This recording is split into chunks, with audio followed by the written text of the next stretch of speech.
Hey, Chris. Welcome to the Mass Construction Show.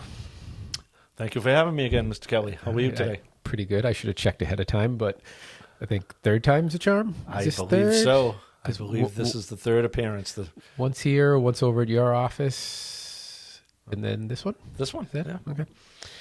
So you're back because there is a new edition on the street of NFPA 241, which you were part of the technical committee that writes that code. It was funny. I was thumbing through it. There's a fair amount of Massachusetts people on that technical committee. Yes. Yes. I was surprised how much of a role Massachusetts played in that, and I think that's probably a good thing. Would you say it's a good thing? I would hope so. Yeah. One of the first places I thought we could start, and my goal here is like, this could be this would be an educational thing for people that need to get familiarized with the code and maybe get an understanding of what the new code is versus the old code and what changes or things they might want to learn more about. So I think the baseline place to start would be what's new from like a structure standpoint with the 2022 edition versus the 2013 edition, which we've been on now for quite some time. Right. So one of the bigger factors is that we skipped an edition. We went from the 2013, we skipped the 2019, and that was kind of where the framework started with some of the changes, and now we're into the 2022.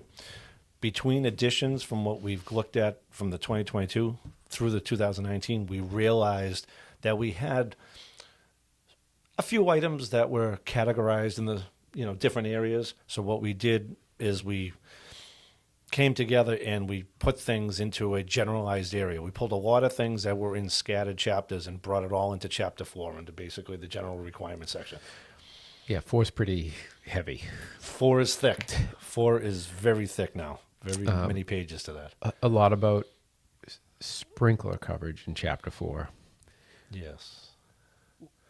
What's the intent with that? Because as a kind of a novice reader, or I guess I shouldn't say a novice reader, but as a first-time reader of that chapter when it came out,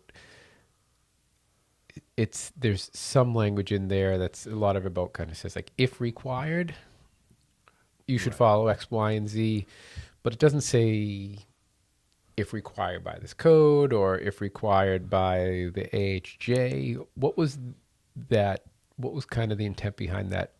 So that sprinkler and fire pump language and right. So the biggest factor when it came to the sprinkler aspect is that there's no provisions out there in the sprinkler standards that give any guidance for temporary sprinklers. And it's a little bit different in the fire alarm world, but when it came to sprinklers, it wasn't. So what we did is we formed a task group, and we came together with a few folks that were in this subject matter area specific, from the sprinkler world. And we came up with that the best approach was to give a lot of reliance to the program, to the fire prevention program in itself. So a lot of emphasis went to that. So it's how that individual or those individuals structure that program that ties it all together. And that fills in the voids of when it's appropriate, when sprinklers should be even thought of, put in, let alone being thought of being turned on. So and then at the same time, we just had the opportunity, while we're talking sprinklers, let's talk about standpipes, let's talk about some other things that might come up, like the fire pumps, and that's why, and then the placeholders found their way in naturally into that section. Yeah, so the interpretation there, I don't want to use wrong language because I don't want to shift people, but I think the intent there was, and correct me if I'm wrong, was to have the program or the plan, whatever the right phrase is there, be what determines whether you need sprinkler coverage or not? More or less, yes. That was pretty much the deciding factor. It would that the project would get a good look at itself from the outside looking in and saying, okay, yes, at some point I'm going to be whatever it is. Combustibles are going to be showing up, and there's going to be heat sources, and what am I going to do to, I guess, for lack of a better term, self-protect myself. And that was the door opening where folks now could put it into their program of knowing ahead of time, knowing that they would get to those areas, those thresholds, and then how they would do that, and they would incorporate into their fire prevention planning. Okay. And I think the nature of that being gray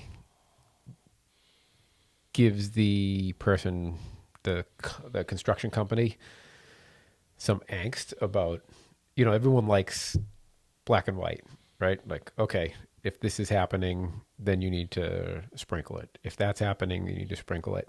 It's not written that way. So it's really incumbent upon the project team to take a look at it and decide. Is that kind of how that?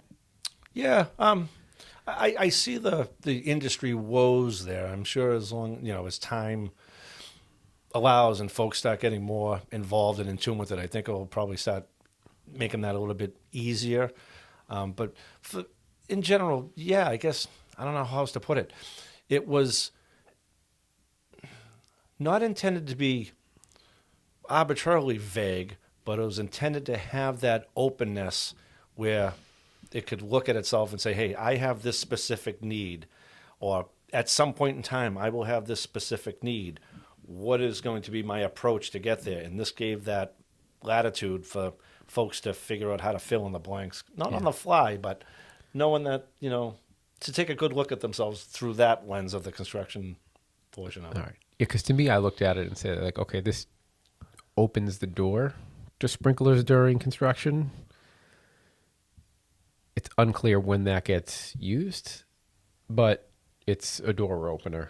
And then it could be the AHJ that says, hey, this is what we want, this is what we think. It could be, we'll talk about the fire exposure analysis. It could be that individual or that team of people deciding whether the sprinkler cover should be there. It's, I think there's a lot to figure out. This is new, right? It's a 2022 edition. Right. One way to look at it, I suppose, is maybe look at it, it's a little bit of reverse engineering, is what we came out of. The language just said, when practical.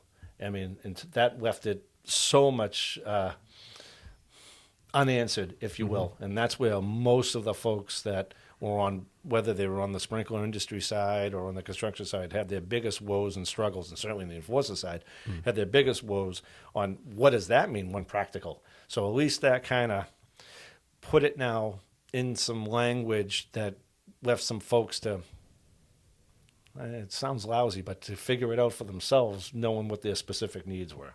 That was the intent. Yeah. And then getting back to like structurally, so you're saying, okay, there was a lot of things that were put in various chapters that were all kind of general requirements, and you just collected them all and put them into chapter 4. So now you've got a pretty heavy chapter 4 that covers a lot of the general requirements for construction, what an FPPM should be doing, what should be in a plan, all the stuff around sprinklers, standpipes, water supply, all that kind of stuff. You have it pretty well memorized. I'd have to still open the book and look at those things. Yeah. Yes, I've read this more than I wanted to, and I still don't. I think everybody's still figuring it out, right? We're not perfect. We make mistakes, and we're trying to all get our arms around it. The other thing structurally to me was these new chapters, chapter 12 and 13. Right.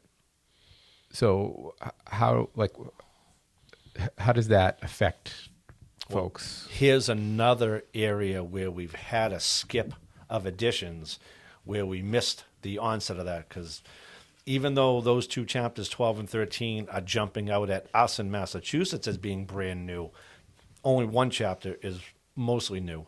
In other words, Chapter 12 was something that found its way into the 2019 standard. And this was in the days where it wasn't even dubbed what we know them now, but we just classified it as tall wood structures. And that was taking the Type 4s into a whole new world and what that was going to look like and how they were going to look like as they were being more, I guess, mass produced. So that was the first stab. So in there was the first time Chapter 12 was introduced. We didn't get to see it here in Mass, of course, because we skipped that edition. So now it looks like we have two brand new chapters. In this essence, we really do only have the one. I guess, well, no, you're right. We do have two.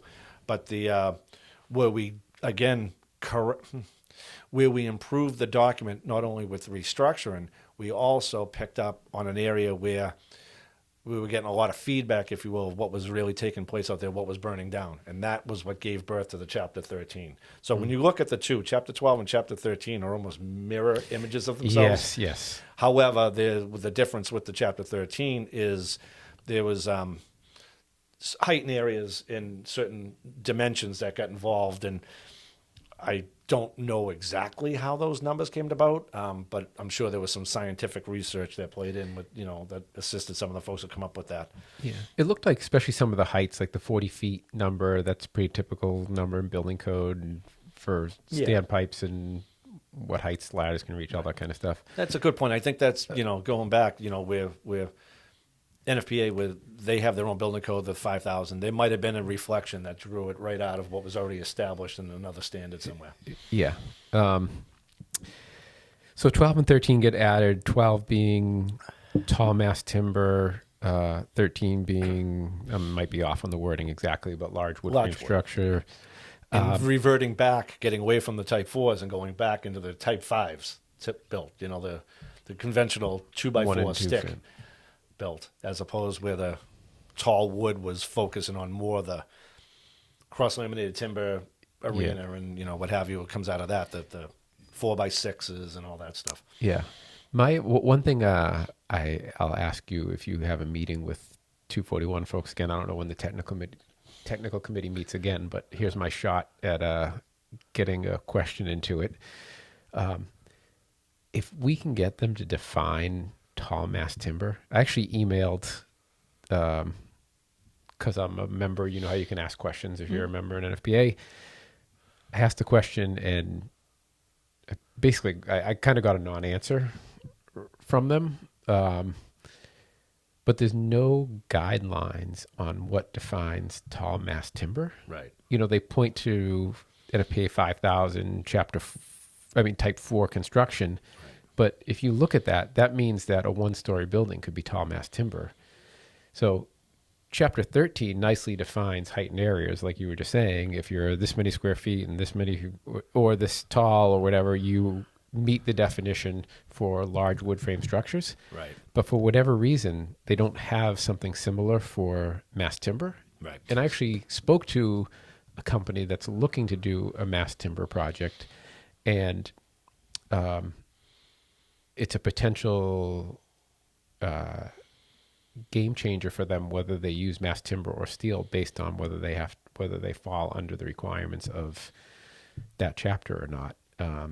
Because it gets into whether you need guard service, whether you might need to sprinkle because it's a tight urban environment, and if it's one story, then they would need to comply with all that. But I don't think that makes sense. So this question's coming up, and I'm hearing this on other platforms as well. I can point you a little bit better in a direction. Here's what I believe, just being like part of the process that was all coming to fruition, is what I recall is that as the concept of going beyond our typical building code parameters on how the heights of wood were going, to go beyond that, studies in science were being taken place. And they kind of did some mock studies and they built some, some equivalent scaled mock-ups, and they've done it under the Underwriters Laboratories arena. Yeah. And I think, again, it just, the inherent name that came with it was just tall wood, intending, my opinion, high-rise buildings. Now, what that changes, though, is what our perception of a high-rise building is, because I found this interesting, not only in what I do on this standard, but with some other standards. We, here in Massachusetts, customarily know high-rise buildings as defined as 70 feet, which is trumps the 75-foot of the building code. The building code looks at 75 feet above mean grade. We have a sprinkler provision in Mass that talks about the 70-foot mean grade. However, you go somewhere, other parts of the country, maybe other parts of the world, and let's say it's beyond fire apparatus reach. Mm-hmm. So if their tallest ladder is maybe a 35-foot ground ladder, well, once you get to 36 feet, that's tall. That's high-rise for them. So I think that's why it kind of hovered in that area. It's just, I think the intention, again, circling back, is that the tall being silently defined of outside whatever that jurisdiction's fire apparatus ladder reaches. Yeah, I wish they would have said that. right? Because you're right. Like, oh, one would look at it and say, like, okay, there's all this new tall mass timber provisions with the type 4, 4A, 4B, 4C, 8 stories, Right. 12 stories, 16 stories, or whatever it is, 18. 18. Yeah. So that stuff would say, okay, yes, that's tall. So that would really mean like, okay, at 8 stories, we should be talking about it. And what you just mentioned there, that's a byproduct. So from doing all the scientific studies with the research and stuff, that's where they started saying, okay, when you get to this story, you can keep it exposed. When you get to this level, you got to need start more. taking other provisions. Yep. When you get to this level, now you got to make sure you're encasing fully. Almost everything, yeah. Exactly. So that's how it spawned. Yeah. So that One thing I also, sorry to interrupt you, Joe, but one for thing I wanted to make mention of, you mentioned that you're waiting, like you're sitting on a perch waiting to get an answer. As far as the 241 committee, from what I understand, is we're not going to be ready or to have another document till 2027. So we're a few years away before we even get back in session to do that. But anytime that you see that there's a something that may be wrong or something missed out of the code, you can always submit for what's called a TIA, temporary interim amendment, I believe that's what it means. You can make that request, and you can at any time. Certainly, they open the door, if you will. But you could always check with the NFPA's website, and certainly when you get into that document on when they're accepting. It's called public inputs.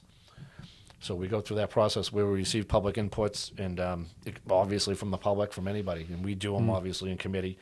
And then that goes through a phase, and then it gets hashed out. See, oh yeah, that's good. Yeah, we missed that. Yeah, let's put that in, and then it goes for another round through public comment. Okay, that's good to know. I made a note But that's because I'll do anybody that can do because that, like I said, I already know one project that it could affect the type of construction they use because it's unclear. And I don't want to. So I don't want to bog this down and say that it was shame on us as a committee, but some things that we weren't seeing that didn't come to our attention as being a problem didn't get looked at. The attention on this was the reorganization and how to introduce sprinklers and make corrective factors, if you will, on what is the fire prevention program supposed to do, who's supposed to do it. We defined it and stuff like that. So that's where a lot of the focus, get left in that. Because there's other areas, like if you look, one that comes off the top of my head, when you look into the scaffolding section, that's a little thin and could use some improvement. Yeah, none of this is like throwing stones. It's not easy to rewrite code. So if they tweak something and you miss it, listen, everybody's going to bitch. Right. Okay. But about things they like and what they don't. I think big things like what the definition of something is certainly like, okay, that's probably where we could use some clarity, like where I think NFPA should step in and say like, okay, tall means this. Tall means whatever the local apparatus is, whatever the building code says, whatever sprinkler redeems it, whatever that is, that's what we're going to go with, and that everybody understands that. They just want that clarity. Right. And right now, when it's opaque like that, it's hard for people. Right. Point well taken, because we had the similar thing. We had the term fire prevention program manager riddled throughout the document, and I even raised my hand. I was like, well, what does that mean? So we pulled it into definitions, and the definition just gives it another finger point back into the chapter, but at least it gives some clarity for the user that it's a defined thing now, what an individual should be doing. Yeah, what their roles are. And I think even in the annex, you spell it out. Exactly. Right. I did want to clarify, because you were talking about building code and at what time sprinkler required things. But so in Massachusetts, in the building code, a high rise is 75 feet. Everywhere else in the country, it's 70 feet. So yes. And then, okay, I saw it differently, but okay. Yeah. I'll take your word for it. I think so. I could be wrong, but I think that's what it is. I'm just the opposite. The rest of the country is 75, but Mass, when it talks about sprinklers. Oh, we're lower. Yes. Yes. Yeah, we are, because we're stricter. Yes. Yes. Yeah, sorry. That's okay. You are correct. Yes. In Massachusetts, we are everywhere else is 75. In Massachusetts, 70 because we're stricter. Okay. Yes. Sorry. And that in itself has its own, you can do some things like, there were some limitations on, conventional wood with it being high rise and things changing, but you can do some stuff with even 85 feet in that arena with what we know with podium construction, hence some of the stuff that's in this chapter 13 when it's built on top of that. Yes. So the next thing, this is really just an opinion. When you look at the document, what would you say are like the three biggest changes? For the biggest changes that we did as a committee, or the biggest changes probably for the Massachusetts readers?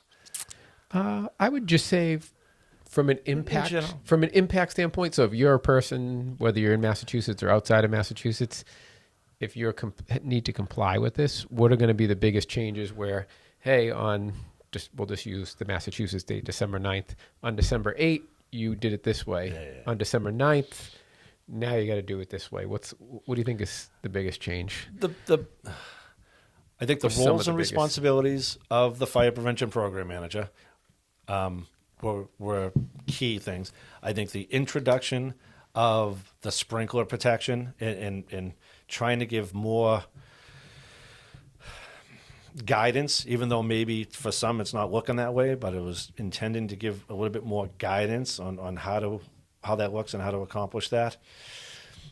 Let's see what other big factor. Without opening up the book real quick, because the only reason, because I'm getting a little clouded because some of the feedback and some of the stuff you might want to be bringing up is where folks are getting hung up with.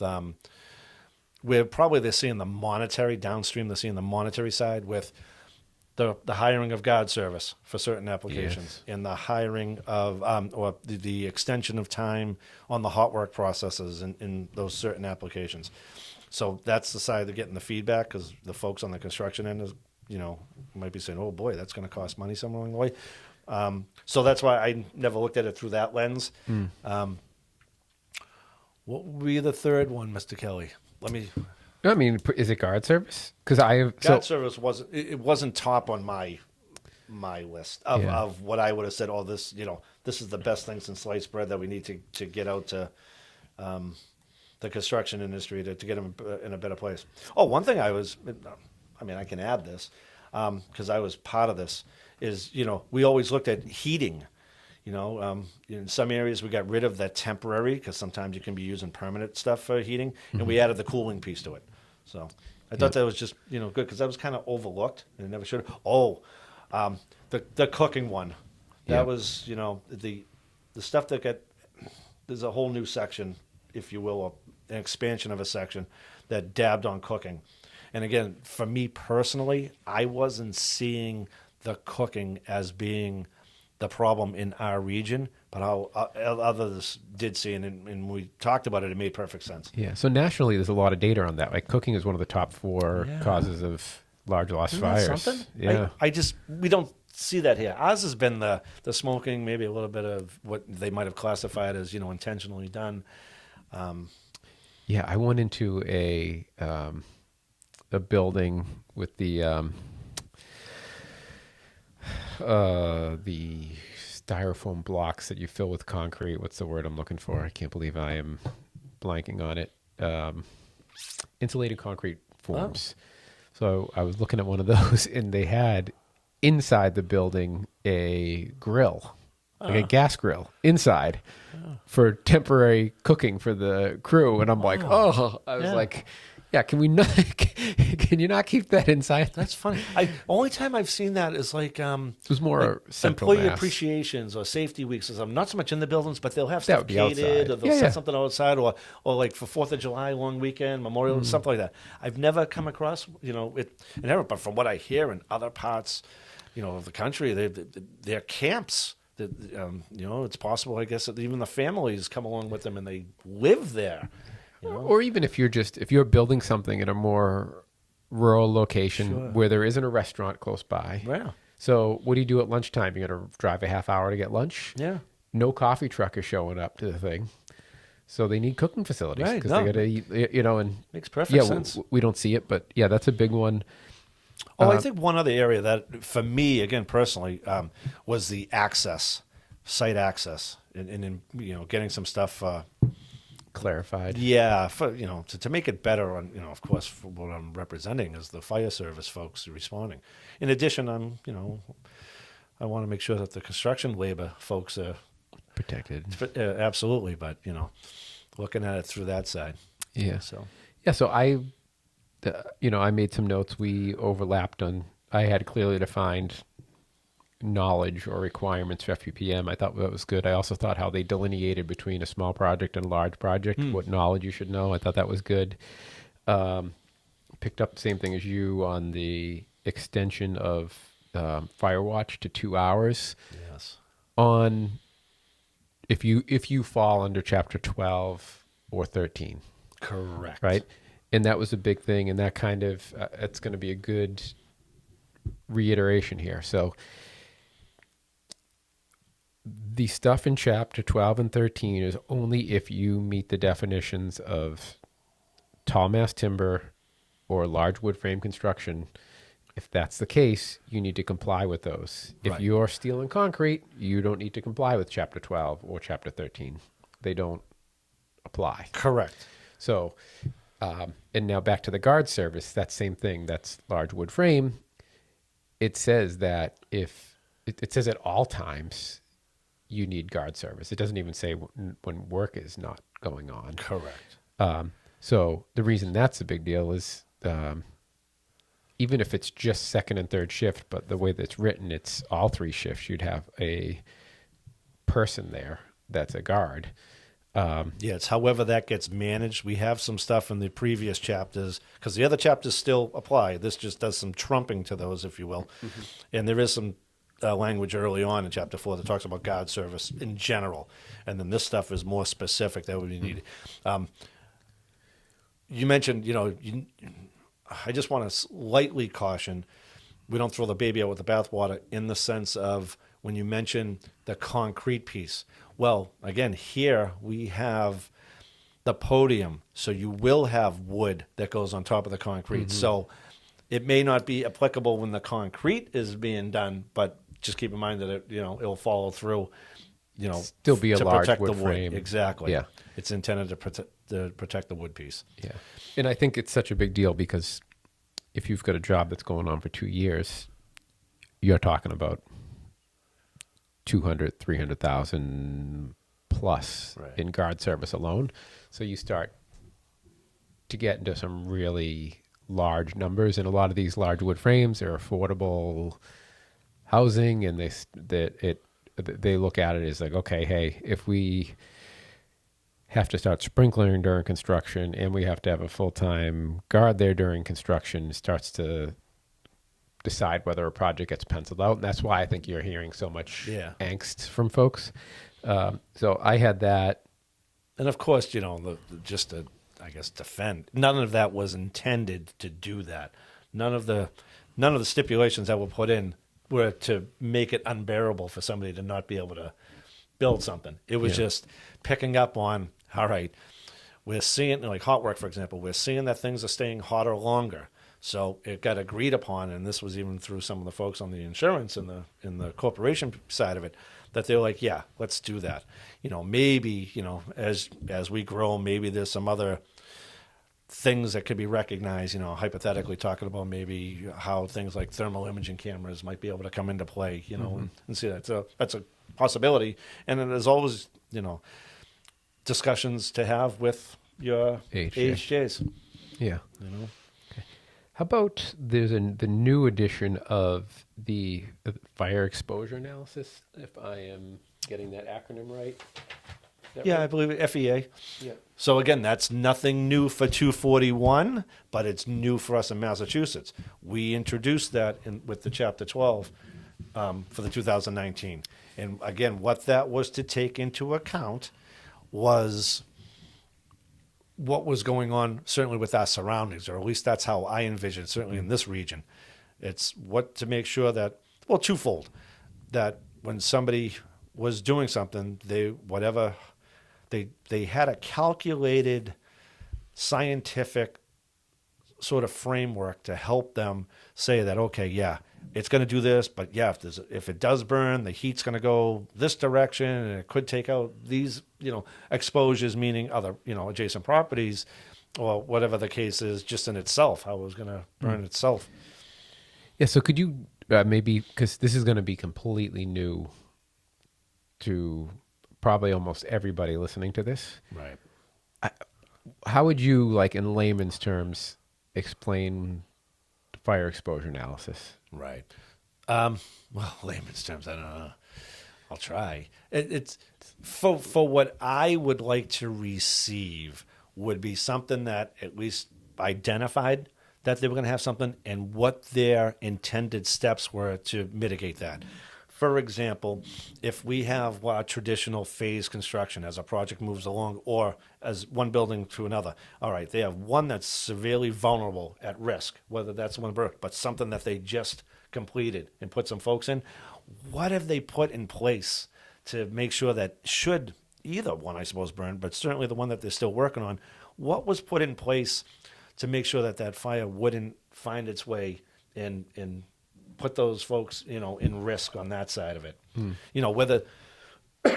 Whether part of the coordination now was how they strategically located, what they might do as maybe, and I'm just being hypothetical, but the wall closest to that exposure, was there any thought put in it on what that layer would look like? Would it be more something of a limited combustible or a non-combustible type thing? Would they have more success if they coordinated and got the windows in, got the siding on, to give it the natural stuff to slow progression of fire down, other than just leaving it completely Okay. vulnerable. So it's in here. We'll, I guess, do this live, kind of work it out. So it's when I read it, I looked at, okay, look at the structure you're going to be building, look at its surroundings, and see where the potential is for if there was a fire in either the neighboring space, in a neighboring structure, or the structure that you are building. What is the potential for it to spread and put other property or people Sure. in hazard? Sure. And then do you envision that fire exposure analysis then says, in order to mitigate that, you should do X, Y, and Z? Then that would get similar to the sprinkler discussion. That would get that info and data would get folded into the owner's plate for them to digest, to have direction on what they're going to put in place to, I don't want to say mitigate, because we're trying to put a fire out, but to prevent the fire from even taking place in the first place. Hang on, she's seeing a squirrel. Daisy, come. She's not going to break free from that squirrel. We'll edit that out. All right, we got 15 minutes, right? Oh, I didn't even check. I was looking at somebody was going. Yeah, We're at 101 now, so we're doing good. okay.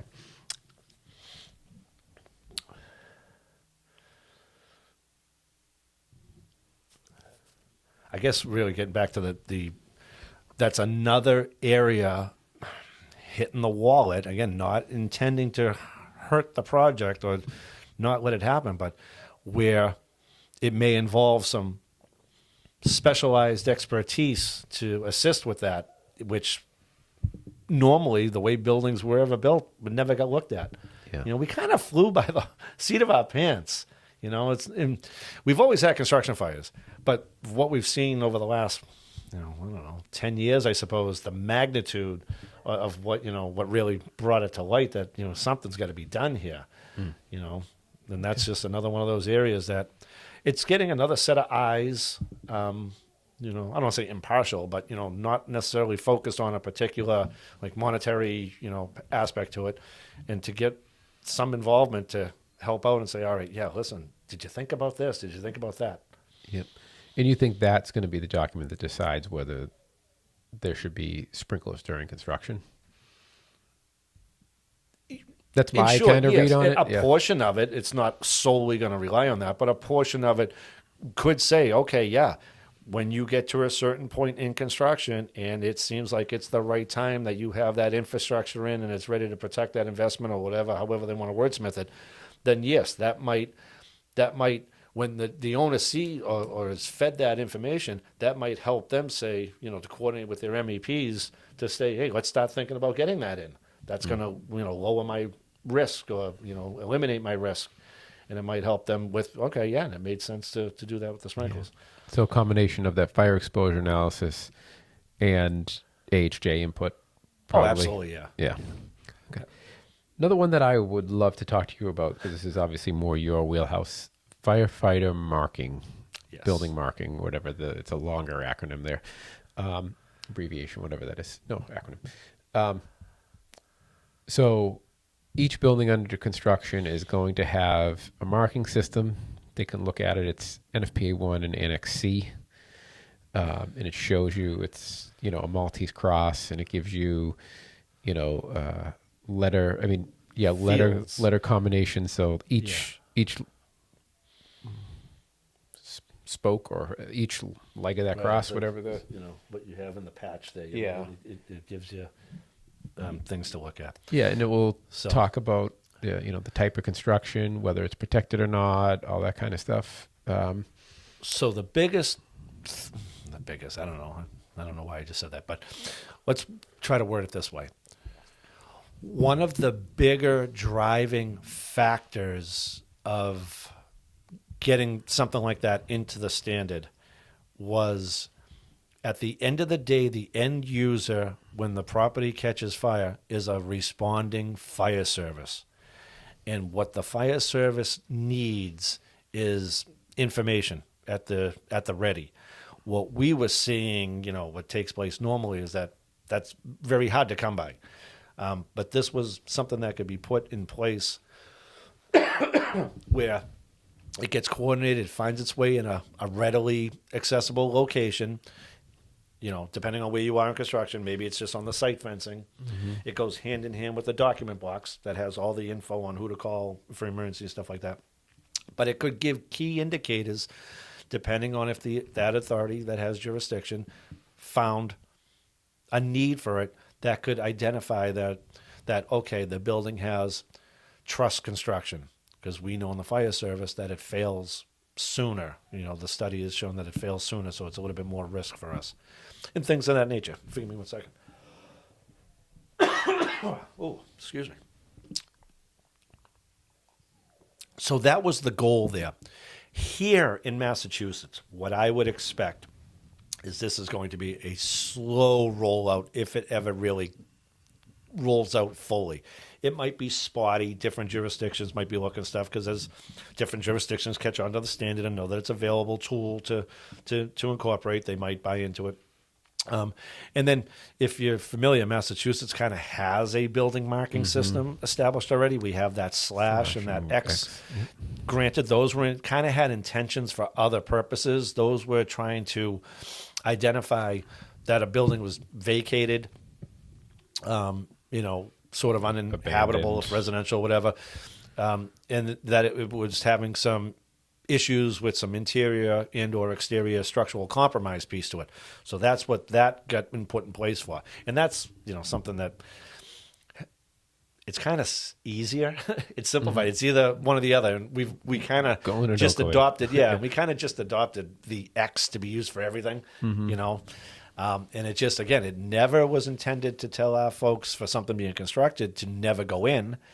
It was just to give the incident commanders a tool that, there might be something, I can't see. Yeah. Especially where I found it most helpful, Mr. Kelly, was the existing properties that go through that complete gut interior. Mm-hmm. The roof is taken off, the floors are gone, but from the outside, it looks perfectly normal, you know what I mean? Mm-hmm. And those are some of the ones that, That's the scary ones. Yes. Those you go in and there's no floor and you can't see. And exactly. And so we're talking fatalities. Right? So it got agreed upon that, it wasn't like reinventing the wheel. It's like, okay, fire service needs some info. there's already something established. Let's extract it out of another area, like you mentioned, to come out of the annex, and let's put it in there, and then folks could use it. And again, that's another one of those areas. And it says clearly, in the beginning of 241, you always want to have discussions with the AHJ on whatever you're doing, and that'd be one of those things you could have that discussion with. Yeah. I struggle with that sometimes, though, because there's what the code says, and then there's what the AHJ asks for Wants. or says, oh, yeah, we don't need that.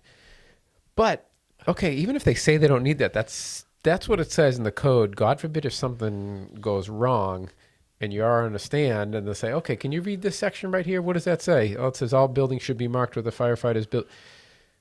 Oh, yeah, well, we talked to the fire department, and they were okay. They just said an X or whatever. Like, to me, there's like, okay, well, what is that what the code said, or is it not what it says? Right? So... This is such a legal question. I would defer to legal counsel, to anybody, whether it's an NFPA attorney to defend their stuff on how the language is written, or, from the Department of Fire Service, one of their attorneys. Opinion-wise, these are just, for the most part, guidance. They're a tool to use, and it's not a one-stop shop for anywhere, so nothing is going to be uniformly to be applicable along the way. And what we've learned, certainly in our front-end, I guess, amendments of where we are with building code and fire code, there's given some more latitude for fire officials and building officials to make on-the-spot decisions. I don't know what you'd call it on your end, but make decisions without having to say, okay, well, it didn't say that. Let's force it to an appeal. Let's send it to the BFPR or let's send it to the BBRS. I think it's evolving, and it's giving those parameters to do that. Now, does it make sense for any particular authority having jurisdiction? For me, myself, I'll speak for myself. For me to say, yeah, no, there was good guidance, and there's a reason why I got there. But you know what? I completely disagree with it. I'm telling you not to do that, to give you that kind of directive. I don't think that's the smart thing to do in my, opinion, my behalf. Yeah. Yeah, so I just look at it and say, like, if it's me, I'm going to put the firefighter marking system there. Right. And if the local AHJ doesn't want it, they don't want it. But it's... Right. One other thing I just want to... You just got to remember, these standards are not written for a specific jurisdiction. It's the jurisdiction that decides to adopt it and use it, and that's why we have, obviously, the Mass Amendment piece to it. So that's why it's left with that, If, to leave it... Everything has to be acceptable at the end of the day to the AHJ. We just know what the fire codes. The AHJ is the fire, folks. Other standards, it could be somewhere else, whether it's insurance or building official, whatever the case is. But it just leaves it, so it has to be acceptable. So it allows them, again, that latitude to certainly to make judgments, right? And also, we have the prescriptive, but we also have some performance-based stuff that isn't always, the codes are written in the past. So to get, caught up and stay in step with that type of evolution, I think it gives some good allowances. I agree with, if for any particular individual to say steer away completely, yeah. Oh, yeah, we have a standard on construction fire safety, but yeah, you know what, don't bother me with that. I think that's a little loose and irresponsible.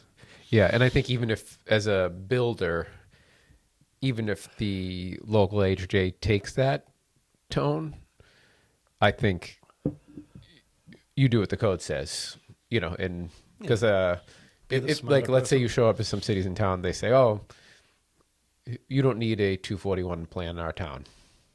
Okay, that's great. We won't hand it to you, but we're still going to write it because the code requires us to write it, and we need to have a plan. If something goes wrong, and I'd be careful with that one because I hear the words, but it may just be that department or that AHJ just doesn't have the resources, or is able to be comfortable enough to leave it somewhere else.